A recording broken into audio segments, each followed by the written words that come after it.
Alrighty, welcome to the overnight session of From Day One.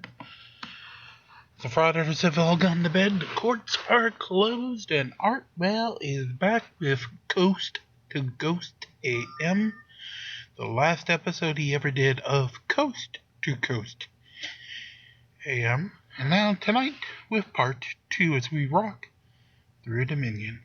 Oh, sure. This is Dean in Grapevine, and we've talked before about clarity and things like that as far as the supernatural and your previous ghost stories. Yes, do you have one? Actually, I do, sir. It happened in Anchorage, Alaska. A friend of mine was working on the Alaska Railroad, and we had to kind of, how you say, talked him into letting me go on a little special trip that he only about once every 6 months, he got to do a little run down, it was probably about 70 miles southeast of Anchorage. And the reason why I wanted to go on this was because it was actually a little rail that goes inside a mountain, and they actually had a base inside this mountain, which really kind of intrigued me at the time. So I thought, well, anybody that digs out the mountain, takes the time to dig out a mountain, it's got to be something worth looking at. You bet. So finally, after much, finagling, because it was kind of a military base, he finally let me go one weekend when everybody was kind of like in transition between different, because you had to literally live in this mountain when you got shipped in here. So it was kind of weird. It was like once you got into the, through the about 20-minute railroad trip, you were pretty much locked in. Wow. So once we got in there, sir, to make a long story short, I'm kind of like one of the very inquisitive types. And he had said basically, look, here's a uniform. Don't talk to anybody. Just follow me. In fact, it was kind of interesting. There was only 3 buildings inside of it, including one way off to the side. There was like a little lake inside that actually it was a very strange, surreal scene, but it was a 10,000-foot mountain. Boy, that is weird. It was, and it was something I'd never heard of. And when you looked at it from the inside, the most amazing thing was the winds never stopped. It was like a constant swirl. In fact, no matter where you went, it was literally like you were being rode along by the wind, because it was like a vortex. Inside a mountain? Inside a mountain. And the train trip alone was amazing. Just going through it was like a 20-minute trip to go actually inside of it.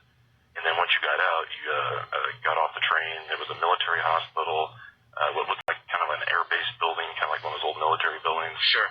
And the explanation was that they built some of these things during after the war and things like that. Well, one late night, because ironically the only other building was a little bar in between there. I guess alcohol finds its way in any place.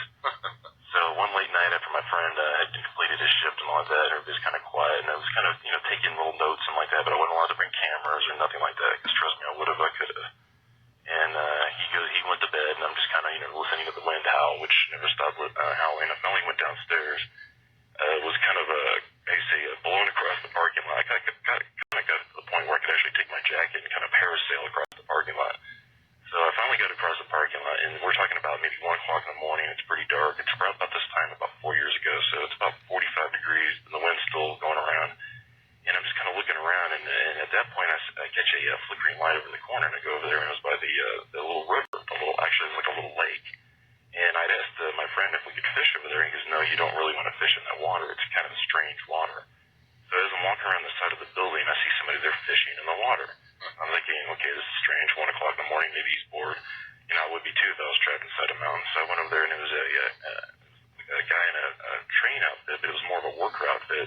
And it was a gentleman of Eskimo persuasion, and he was just fishing very quietly. He had a little lantern, the whole shot. And he seemed to be like humming or chanting or something like that, but it was very low key. So I walked up very quietly to him, and I think he noticed when he finally looked around at me and didn't really acknowledge me, but went back to his fishing. So I kind of walked up a little nearer, and then finally I was about 3 feet away from him. I went, sir, I'm sorry to bother you, but are you catching anything in here? And he looks around at me, and he looks like past me, almost through me, and he looks up. And I'm like going, okay, why is he looking behind me? And I turn around, and I'm like looking up, and I'm looking at the inside of the mountain, and it's kind of neat the way the lights kind of shimmer off the inside of the snow and like that. Right. But as I'm looking up, I catch this little, almost like a little kind of a red light, but I'm not quite sure what I'm seeing. And all of a sudden, it was the strangest noise you ever heard. It was like almost like a compression sound, but what it was an actual vehicle. Somehow it was, not to say your black triangle kind of thing, it was a black triangle vehicle. And sir, the most amazing thing was it goes from a ghost story to a UFO story, because when I turned around, he's gone. I'm like, wait a minute. All of this is inside a mountain. Exactly. So as I'm looking up and I'm thinking, what am I looking at here? And the most amazing thing was it wasn't shifting anything on the side of the mountain as far as the snow. Yeah. There was nothing as far as a rumble. There was nothing. It was just almost a compression, and I almost felt like myself getting lifted up. And I look back and there's no rod, there's no reel, there's nothing. And I'm thinking, okay, maybe he's just trying to show me something. So literally, as the vehicle kind of goes down, it just kind of like literally just twirls around and then shoots back up and it's gone. And I was thinking, I wish it had landed, but seriously, I'm thinking to myself, I must thank this gentleman for shedding a little clarity in my life. Oh, that's really weird. Thank you very much. That's one weird one. Inside of a mountain where the winds always howl. Huh. You don't want to catch fish in this water, huh? You see the kinds of things that have happened to people? Beyond reason strange. East of the Rockies, you're on the air. Hello. How you doing today? I'm okay, sir. Okay. About 1989.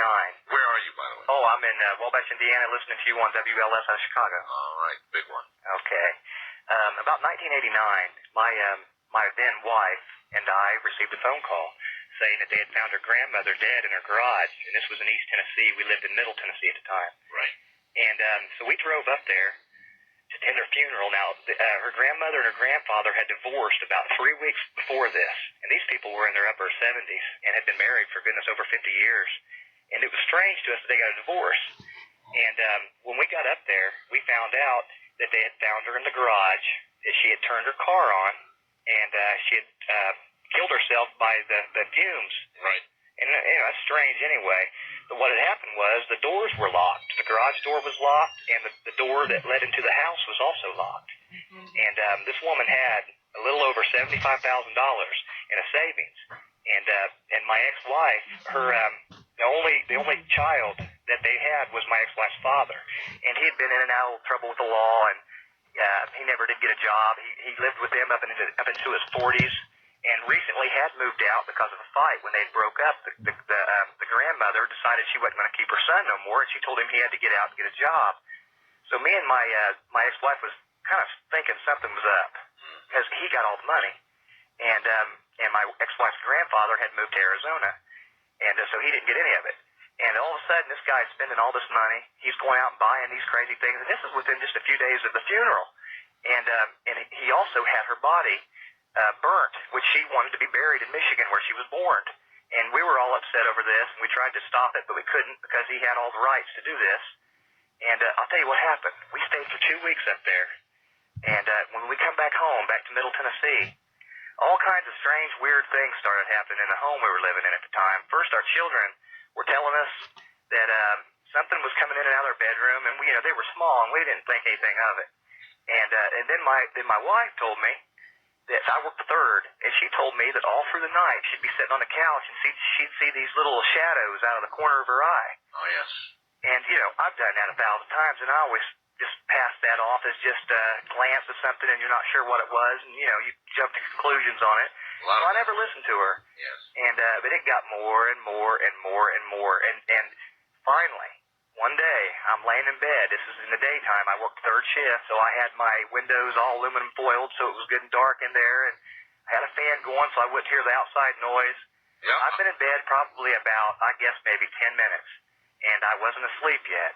And my bed started trembling, like what it would tremble as if a large truck had drove by. Yes.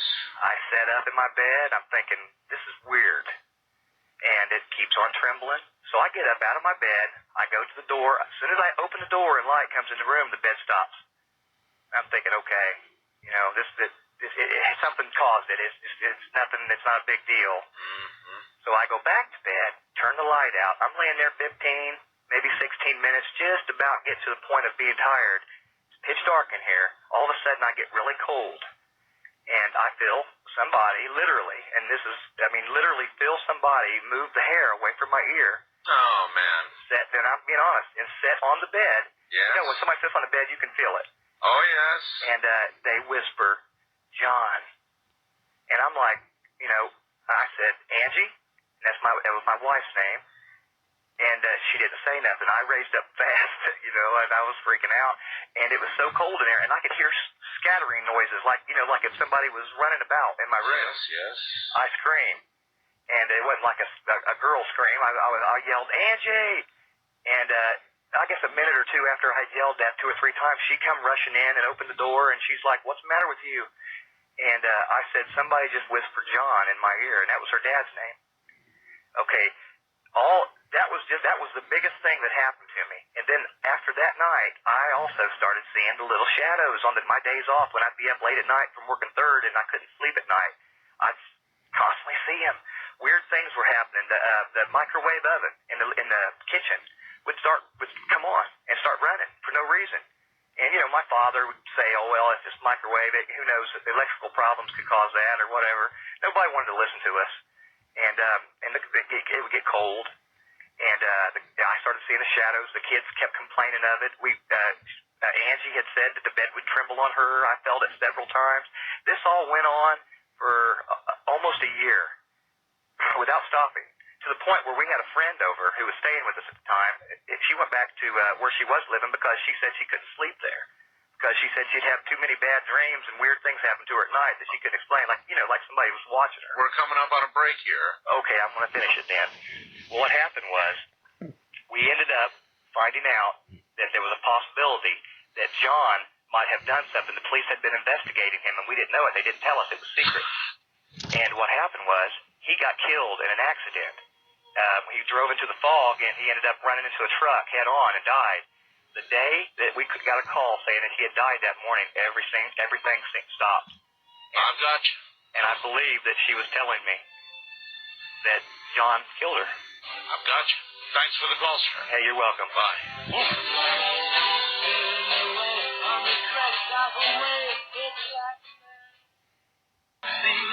Wanna take a ride? Call Art Bell from west of the Rockies at 1-800-618-8255. East of the Rockies at 1-800-825-5033. First-time callers may reach Art at area code 775-727-1222.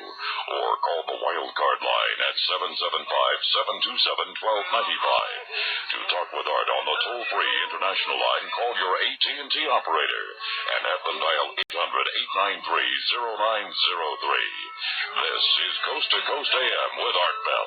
It is indeed. Actually, it's Ghost to Ghost AM with Art Bell this night. And all we're doing is telling ghost stories, and the only rule is no goodbyes. I'm not good at them anyway and don't like them. So it's Ghost to Ghost all night long. We'll get right back to it.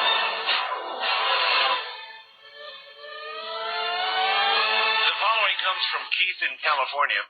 Art, when my wife and I were first married, about 30 years ago, I was a stockbroker and she was, well, a housewife. We purchased a new home in a housing tract that was built upon an old horse ranch in the northwest side of the San Fernando Valley in Southern California. Well, I always thought there was something not quite right about the house in the area, but didn't give it a lot of thought. You know, and always here or there for no reason. Well, one night around 10 o'clock, my wife and I went to bed. She was wearing a purple flannel outfit, nothing unusual. Just another night in the valley. We'd been there for about 20 minutes. I'd not yet quite fallen asleep, just, sort of in and out of the twilight zone thinking about that day's events. I looked over at the bathroom, 10 feet away. The door was open, and the nightlight was on. There, at the bathroom door, my wife was standing. I was a bit surprised and asked her, "What are you doing up?" She said, "Huh?" And it was evident by her response that she was in the bed next to me. As soon as she said, "Huh," the image standing at the door vanished. Thanks, Keith. West of the Rockies, you're on the air. Hello, Art. Hello. This is Everett from Oregon. Let's be on 1190 KX. Yes, the powerhouse in Portland.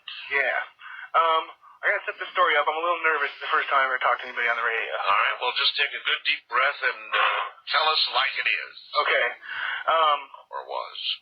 Okay, me and my sisters and my parents all lived in this house in Milwaukee, Oregon. And my oldest sister Karen she slept up in the attic. And she kept on hearing, like, at nighttime she'd hear scratching and like growling noises. Growling? Growling noises. Scratching, maybe mice, maybe rats. Growling, not good. Yeah, so she kept on complaining about it to my parents, so they moved her downstairs with us. And then one night, I woke up and I was scared to go to the bathroom by myself because I was only like 5 or 6 years old. And so I woke up my middle sister. She's like, in age group, middle, okay. And asked her if she'd help me go to the bathroom, walk me to the bathroom. So we walked down the hall, and you had to get your sister was how old?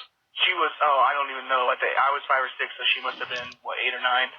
And you had to get your sister to help you to the bathroom? Well, yeah, because I was scared. I was always scared of the dark when I was younger. All right. Okay, so we're walking down the hall to the bathroom, and we look out into the living room because there's a doorway, and the couch goes sliding across the living room. What? The couch goes sliding across the living room. While you're watching it? Yes, and this huge hand, looks like King Kong's hand, comes out from behind it. Oh, man. And, it starts, moving towards us, so we run back to the room, And I jump in my bed, and I throw the covers over my head, and I sit there for, I don't know even how long. And Are you sure now that this was not your bladder preparing to explode?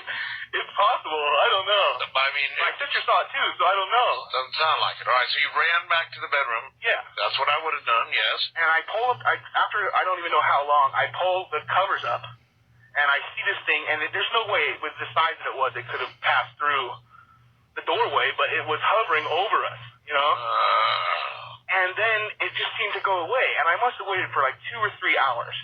And then I was like, I have got to go to the bathroom, And so I got my sisters to help me go back, to walk me again.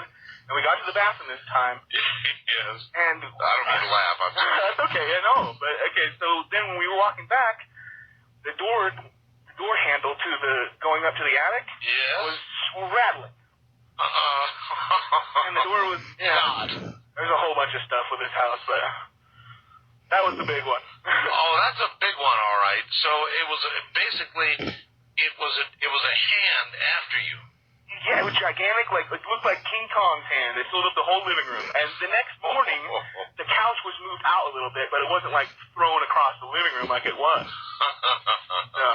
Oh, sir, I'm laughing because that one scares me. It's I'm serious. That's what I saw. I was only 5 or 6, so I don't know, but. 5 or 6 is old enough never to forget that. Yeah, I always remember that. All right, thanks. All right, thank you. Take care. Oh, I don't know if I like that one at all. A giant hand moving this couch, sliding it fast across the floor, and then chasing you into the bedroom. And your already swollen bladder, you fling yourself into bed as you know you would, right? I would. And there's the hand above the bed. International line, you're on the air. Hello. Hi, Art. It's Elizabeth in Oshawa. Oshawa? Yes, Ontario. Ontario. Just east of Toronto. Very welcome. Listen, that computer of yours, when it went belly up, it actually hissed. I could hear it. Well, you know what? Actually, I tell you, my computer has screwed up before, and half the time it's been cockpit error. It's been me. This time, no way. In the mode that it was in, it could have only done one thing. I had one command into it, and that was to do a stinger, that revolting little sound that we're forced to play. Yeah. And it could not have done what it did, but it did it. These kinds of things happen during these shows, and I'm getting used to it. Anyway. That's what makes it fun. Anyway, you go right ahead. Well, and listen, just quickly, while you were telling that dog story, yes, as the ghost was disappearing, dissipating, yes, I have a dingo, and he came in from the other room, smiled up at me, put his tongue on the phone, right on put the his mouthpiece. tongue on the mouthpiece of the phone? Yeah, while you were talking about that dog, and he was smiling, he has a smile, and then he just settled right down, and he's sleeping. And a dingo, that's from Australia, isn't it? Yeah, he's a cattle dog. He's partly German Shepherd, and he's just gorgeous. His radar ears. Well, maybe he just appreciated that story.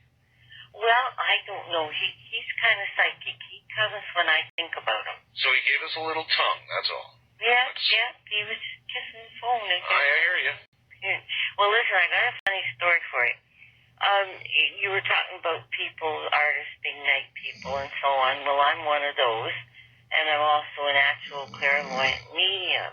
And for many years, I couldn't just figure out what to do with all this. So I took myself to a little spiritualist church in Toronto that had been there for many years.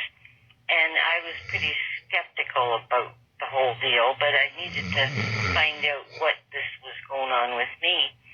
So during the service, a guest medium, that was a very nice elderly lady, she didn't know me from Adam, but she came over to me and put her hand on my shoulder, and she said, "My dear, I have a message from an aunt, a vibration aunt." And she said, "Her name is Bert." And she kind of thought that was odd for a lady. And then she said, "Oh, it's Bertha. Did you have an aunt you called Bert?" And I said, "That's right." Well, she says to tell you, my dear, that the tears you've shed for so long will soon be over. And that was the end of the message. And I kind of had an idea what she was talking about, but I wasn't sure. And so on my way home, I was in the subway and waiting on the platform. And I was just walking around. Suddenly, something made me turn around. And hanging in the air was, it was like more than life size. And it was my aunt's ex-husband who was deceased. In the middle of the air. Yeah, like clairvoyant. It was just like a big TV screen, superimposed. Yes. And I see things like that quite often, but it always startles me. And there he is, hanging in the air, just from his arms up. And he had them folded, and he was smoking this big cigar, and which was usual for him. But I couldn't figure out, well, what the heck am I seeing Uncle Jack for, And so I puzzled all the way home, and that thought just stayed with me. I could actually still see it in my mind. Sure. Anyway, a few weeks later, I was at work. The phone rang, and it was my mother to tell me that my aunt that lived with her sister, had been a nurse for many, many years, and she had fallen, and she had thought broken her hip, but she wouldn't let her call an ambulance. So I had to rush up to the house and get the ambulance and go through all that and get her in the hospital. Well, she survived that, but she died of pneumonia. So a few weeks after that was all over, I was in my apartment, and I was standing at the kitchen sink, and all of a sudden, you know how you get that little feeling on the back of your neck that you should turn around, there's somebody looking at you? Of course, it's an unmistakable feeling. Yeah, it's just like somebody taps you on the neck mentally. And I turned around, and the same thing, my uncle and my aunt were together, and they were just hanging in the air, smiling. The funny part is my aunt had on her old nursing cap and her blue nursing cape that she hadn't worn that for years. Well, but it was the time they wore when they were young nurses, in the 40s, 30s. So they were there to show you they were together and happy. They were together, and they had come to say goodbye. But the funny part is they hadn't been friends for years. They've been divorced for years. Well, who knows what it's going to be like in the afterlife. Thank you very much for that call. A lot of times, you've got to wonder, particularly if you've been married a few times. We talk about soulmates, and we talk about who's going to be over there on the other side and all of that. Well, if you've been married several times, what if it's your ex waiting for you? What if your ex is? Give that a little thought. I mean, everybody always, the current relationship, right, is a one. You certainly imagine would be waiting for you on the other side, should you die at this time. But it may not be that way. It may be your hellish shrew of an ex is over there waiting for you. But then that couldn't be heaven, could it? First on the caller line, you're on the air. Hello. Good morning, Art. How are you? I'm all right. Where are you? My name is Michael Coleman. I'm president of the Ghost Hunter Society based here in Schaumburg, Illinois. Well, welcome. Thank you. What, you guys actually hunt ghosts? Yes, we do. Okay. Then you would have a good way. If you were to select the best of your stories, what would it be? actually, I'll tell you a story. Just before I formed the Ghost Hunter Society, it was one of my first hands-on ghost hunting experiences. Now, my family's been riddled with ghost stories, and I've experienced some weird things in my time, but this particular story took place in the northwest suburbs at the time it was a restaurant. Unfortunately, I can't divulge where that is. That's fine. But I happen to know the night manager there. And he invited us over. We didn't know why. He knew my interest in the paranormal. So he invited myself and a friend, and we stayed after closing hours. And he proceeded to tell me that strange things were going on in this restaurant. For instance, some of the wait staff were feeling pushes and pinches, turning around, and no one was there. Temperature would fluctuate. Computers, oddly enough, just like yours, would go a little haywire. The chandelier in the grand ballroom would start swinging back and forth on its own. And one of the oddest things that occurred at this establishment was an elevator. Now, it just seems like a normal elevator, but this elevator would travel between floors, up and down, only at night. I had a hard time believing it, so I had him take us on a small tour of the basement. There were some places that normal customers didn't have access to. And we walked around, and he showed us the elevator shaft. Now, mind you, there were only 4 of us in this restaurant. Himself, his assistant manager, myself, and my friend Scott. Right. We are all downstairs in the basement. He shows us the small wine cellar, which is right next to the elevator shaft service area. Yes. He opens up the service area shaft, and we all step inside, and he goes, look how small this is. As soon as he says that, the elevator shaft is coming down on top of us. No one man, that's like, it's been my horror. That's one of those things, along with falling in a crack in the earth, that I've always had this, to imagine an elevator coming down on top of you is like the biggest horror, next to falling in a crack in the ground, I could even think of, to get crushed, to get mushed by an elevator coming down when you could, listen, now, you want to hold it right there, and we'll let you finish up the story after. Sure. Stay right where you are. More ghost in a second.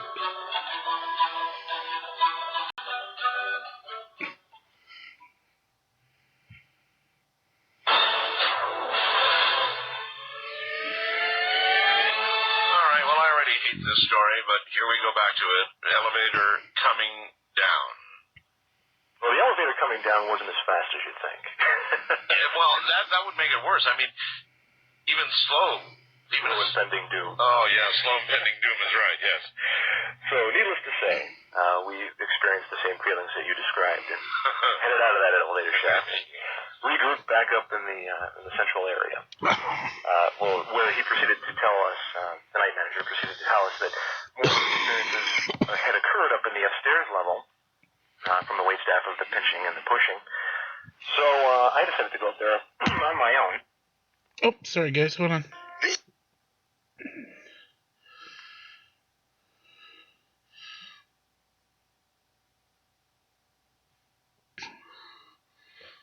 Sorry guys, I lost the spot. 1 moment.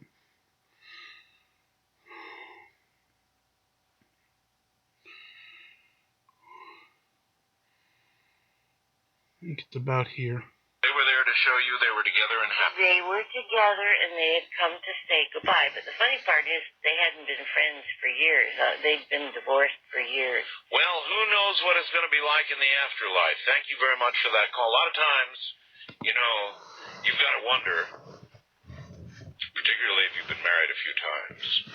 A 100 times? You know, we talk about soulmates and we talk about who's going to be over there on the other side and all of that. Well, if you've been married several times, what if it's your ex waiting for you? What if your ex is...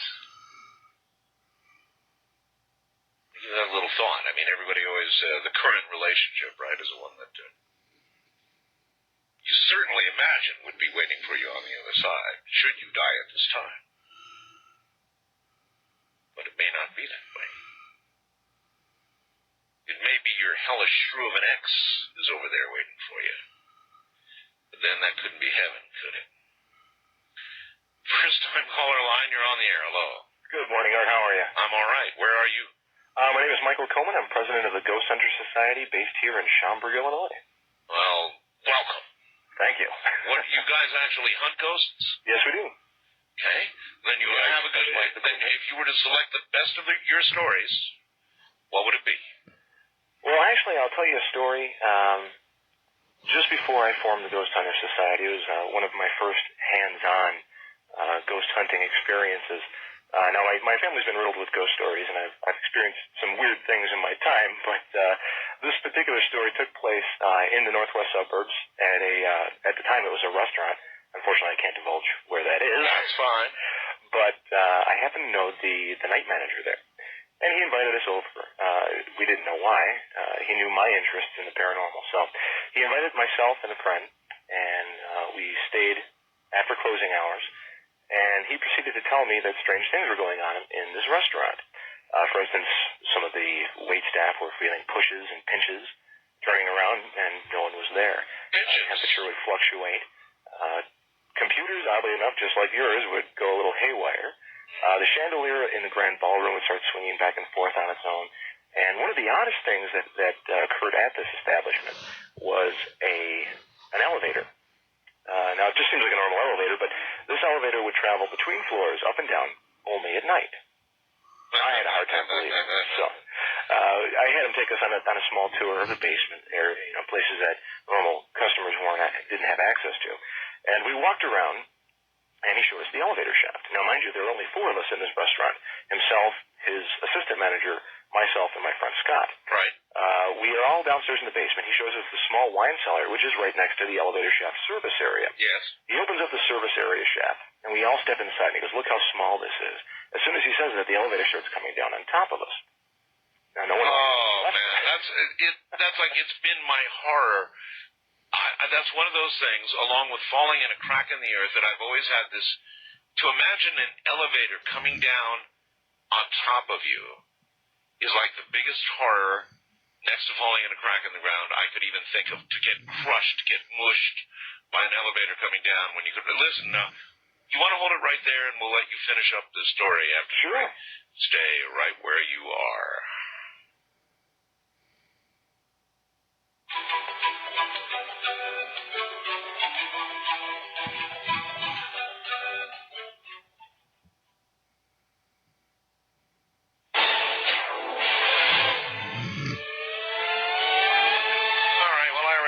Story, but here we go back to it. Elevator coming down. Well, the elevator coming down wasn't as fast as you'd think. Well, that would make it worse. I mean, even slow. Slow impending doom. Oh, yeah, slow impending doom is right, yes. So, needless to say, we experienced the same feelings that you described and headed out of that elevator shaft. Regrouped back up in the central area. Where he proceeded to tell us, the night manager proceeded to tell us that more experiences had occurred up in the upstairs level from the waitstaff of the pinching and the pushing. So I decided to go up there on my own, and everyone else stayed down below, ready to follow me up there. I thought only girls in low-cut gowns did that kind of stuff. All right. At this point, I think that they didn't want to experience anything else that evening, but I had just gotten warmed up, so I wanted to go upstairs and check out the upstairs level. Well, as I was going up the stairs, the night manager had also told me that an apparition was seen on that same stairway that I was ascending.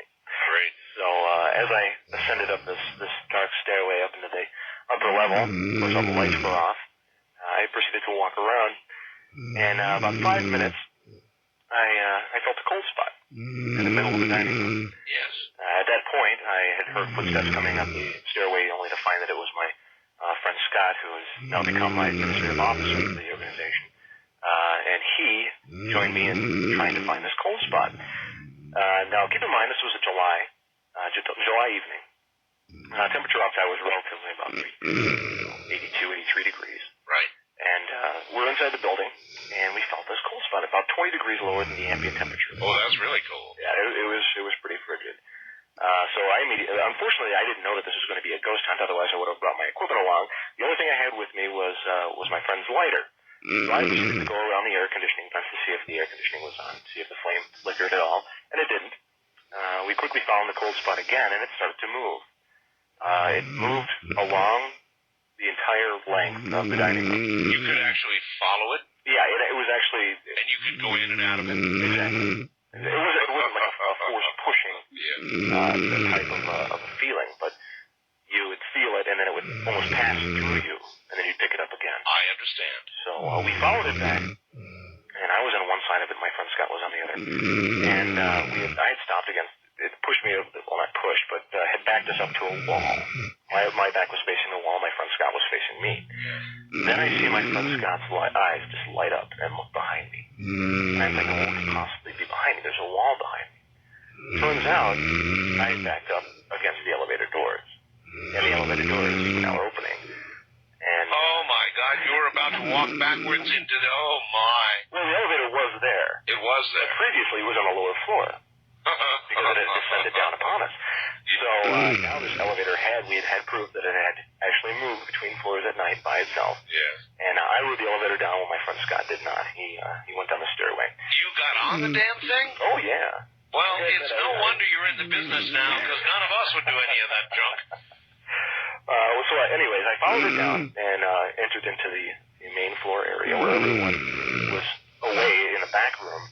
Where no one was able to push the call. But my friend Scott had then met me downstairs, and we decided to call it an evening, and I would come back and do a full investigation later on. Well, as we were leaving, we noticed that the window on that second floor, near that elevator, had been frosted over.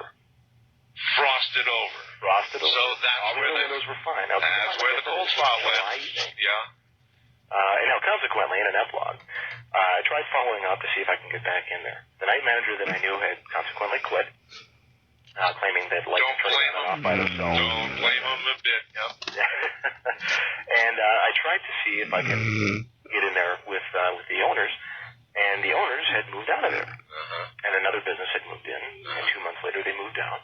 And currently that property is on the market. I contacted the local realtor that was selling that property. You want to buy it? It was actually haunted. You want to buy it? If I had the money, believe me, I would. There's not a whole lot of money in ghost hunting. Well, I wonder if they're going to be required to notify the people who do buy it what's going on. That I don't know. There's laws about that. I know that you should tell somebody if there was a death that had occurred in a property, you should tell them that it had occurred, although I don't know the statute of limitations. There are laws about ghosts as well in many states. Oh, yeah. All right, sir, I appreciate the call, and lots of luck to you ghost hunting. But I guess you've got the personality for it. Based on what I just heard, I never would have done any of that. Whale of the Dead. Has anybody ever heard of Whale of the Dead? Dear Art, it was a sunny afternoon in northern Marin County, California, the day that my grandmother died. My father took his afternoon walk on the Frank Lloyd Wright Civic Center Library to return the books he checked out the previous week. On his way home, he felt a slight breeze against his neck, and he heard a deep moan come, what it seemed out of nowhere. He just happened to glance down at his digital wristwatch at the exact moment of the moan, noticed the time was 2:40 p.m. He felt very uneasy because there wasn't anywhere near where he was walking, not even an animal. The path he walked home on was completely deserted. Within minutes, he arrived back home. As he entered the house just after 3 o'clock, my mother told him the sad news that she had received a phone call from the convalescent hospital where my grandmother had been living. She stated that a nurse phoned at exactly 2:50 p.m., saying my grandmother had just passed away 10 minutes previously. Weeks later, an Irish friend of my dad said that he heard of this type of thing. It happened before, and the Irish had known this phenomena as the Whale of the Dead.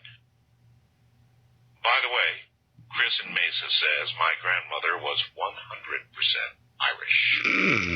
Wildcard line, you're on the air.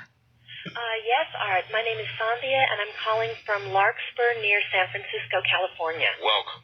Thanks. In 1988, I experienced something that I've come to call in my mind the affair of the haunted convent. And I had been studying various healing methods with a group of friends, and our teacher decided that a smaller group of us were ready for a teacher training workshop in these methods of healing that she had developed. One of the people in this smaller group was a nun and she arranged for us to do this workshop in a retreat convent that belonged to her order of nuns. And we met there on the first day, and all of us, except for the woman, the nun, felt a very creepy feeling in the house.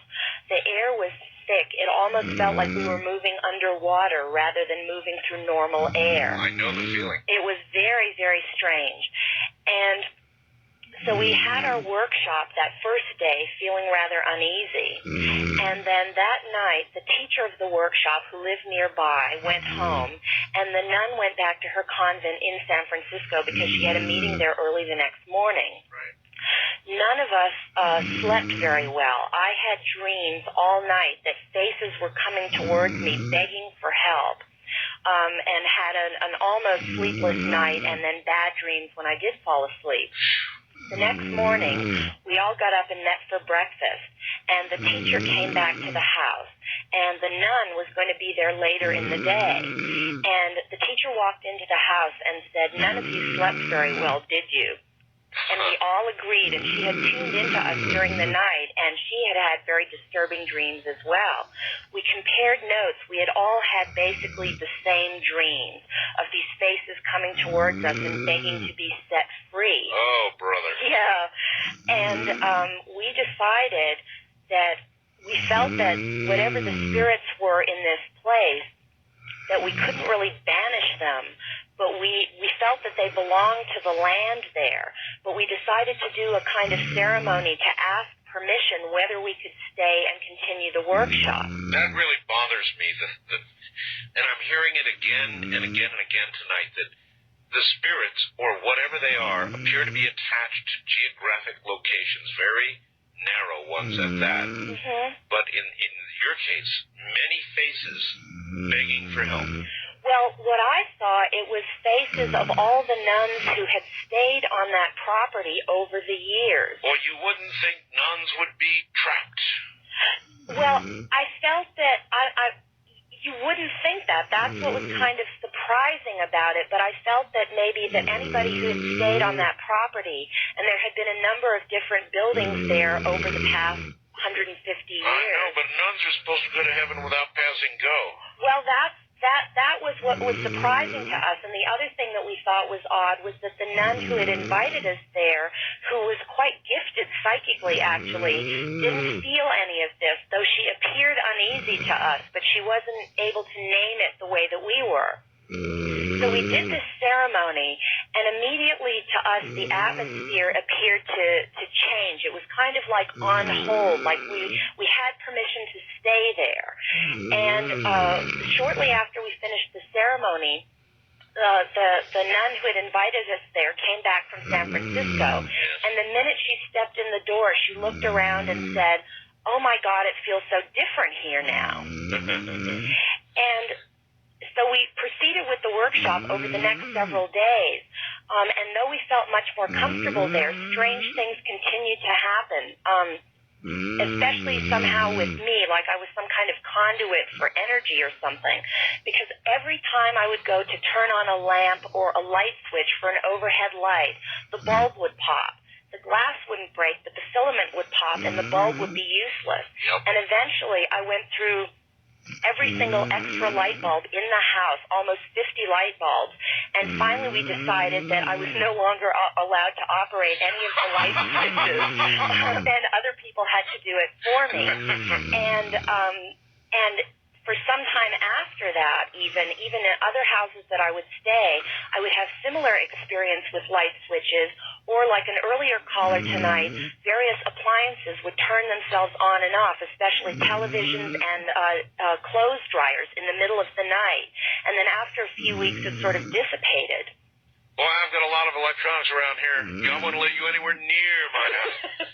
Well, I haven't really had experiences since then, and I didn't feel any disturbing feeling with those continued experiences. I know anybody who can kill 50 light bulbs.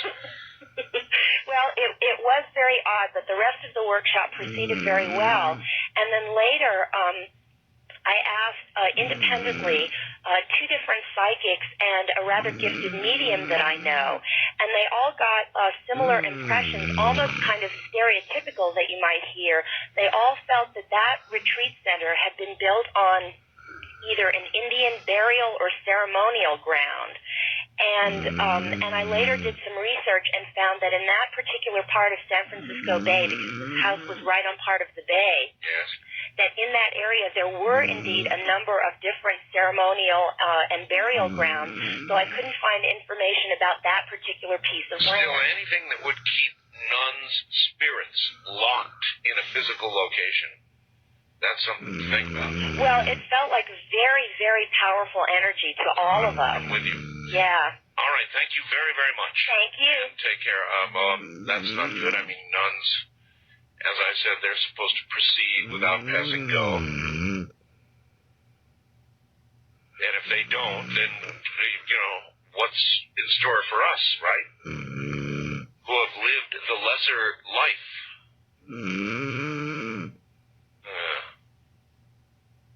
East of the Rockies, you're on the air. Hello. Hi. Hi. Hey, Art. I want to say I love the show. Thank you. I can barely hear you. How's it? A little better. Okay, Where are you?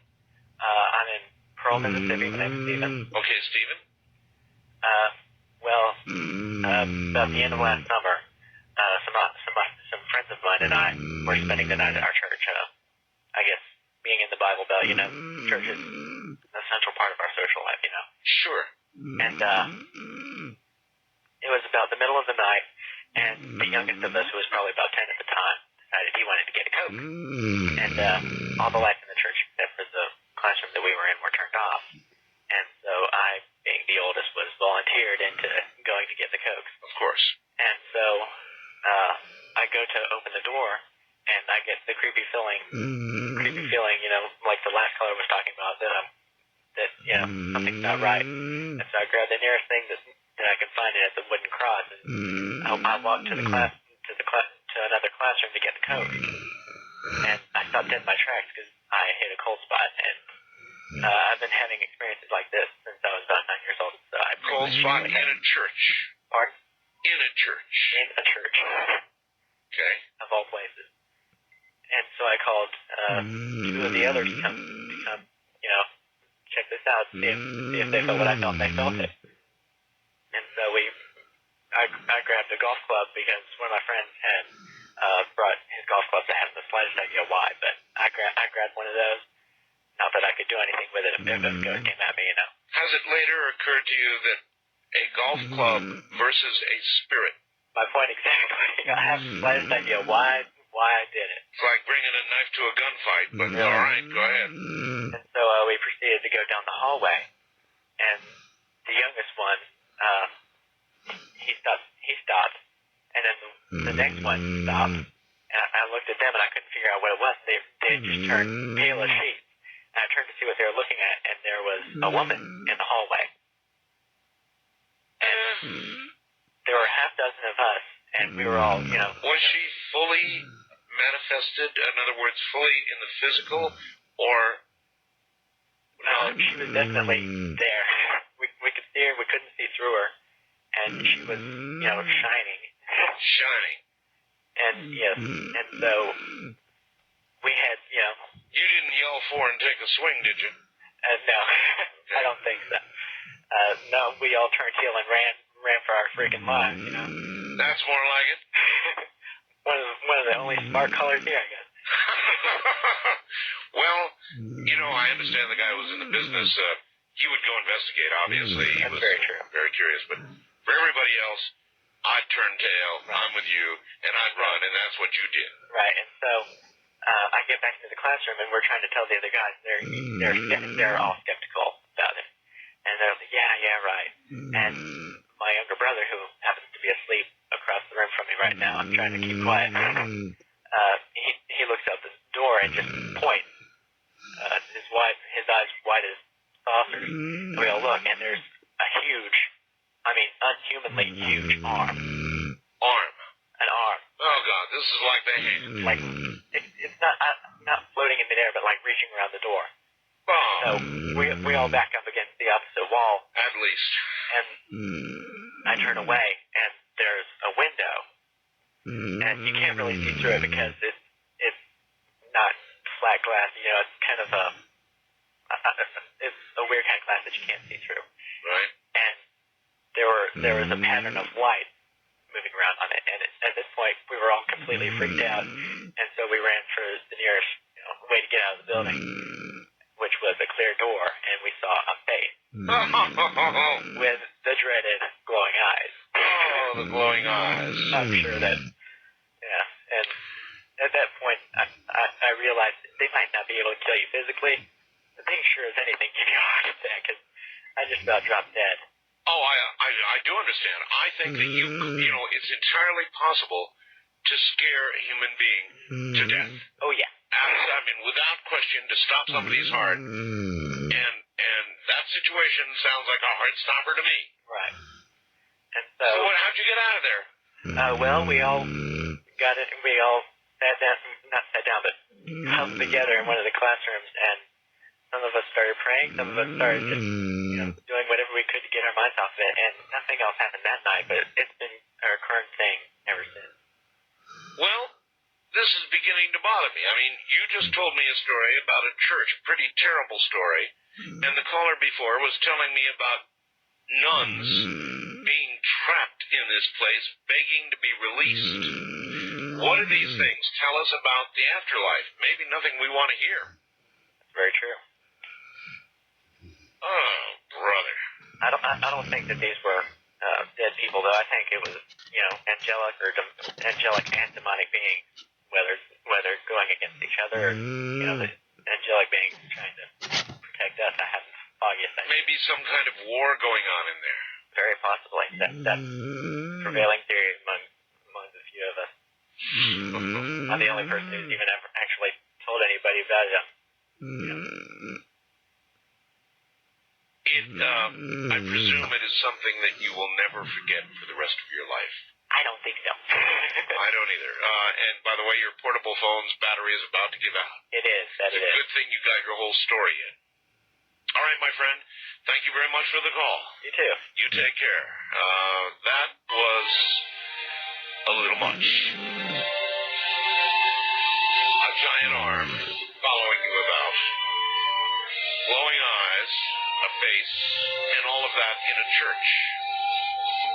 And that followed the story about the nuns, spirits, trapped, all of them.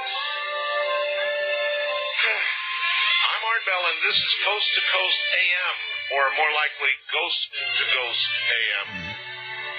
Ghost stories all night long, that's what we're doing. So if you have a really good one up in the class you've been hearing tonight, we're all ears.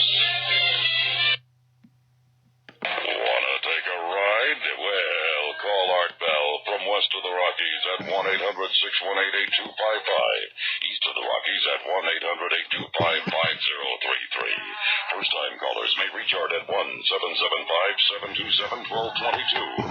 The wildcard line is open at 1-775-727-1295. And to reach Art on the toll-free international line, call your AT&T operator and have them dial 800-893-0903. This is Coast to Coast AM with Art Bell. That'd be us. The night shift. AM.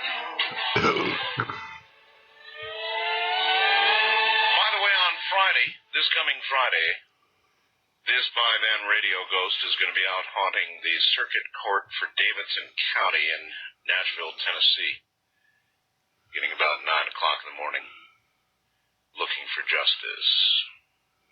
And the haunting will continue until we get it.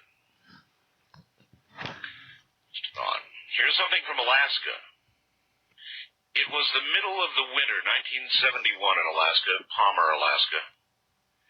The snow was already on the ground for a long time. I know about that. And with the temperature had turned crunchy. You all know what that's like, right? With the cold, the occasional wind polishing the top layers of snow on this night the moon was full. Visibility was good due to clear skies. One of my household chores was to take out the trash. My little note, I still do that, by the way. Tonight was the night to do it. Our family lived in an apartment complex nestled in the woods. Then the city wasn't as big as today, so it was still rustic.